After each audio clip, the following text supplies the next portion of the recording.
മഴ തോരും മുമ്പേൽ നമുക്ക് കാണാനായിട്ട് കഴിയുന്നത് എല്ലാം മനസ്സിലാക്കി കൊടുക്കുകയാണ് അലീനയ്ക്ക് ബാലചന്ദ്രൻ. ഒടുവിൽ അലീന തൻ്റെ അച്ഛൻ്റെ ഭവനത്തിലേക്ക് കാൽ വെച്ച് പോവുകയാണ് എന്ന് കാണാനായിട്ട് സാധിക്കും.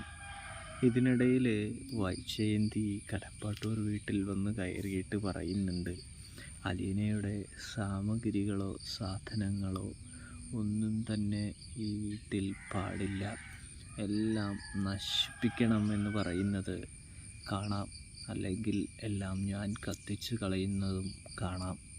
ഇതേ സമയമാണെങ്കിൽ മനു പറയുന്നുണ്ട്, ആൻറ്റിയെക്കുറിച്ചുള്ള എല്ലാ കാര്യവും അലീന എന്നോട് പറഞ്ഞിട്ടുണ്ടെന്ന് പറയുകയാണ്. വൈജയന്തി ആകെ പെട്ടുപോവുകയാണ്. പ്രേക്ഷകരെ, പ്രിയ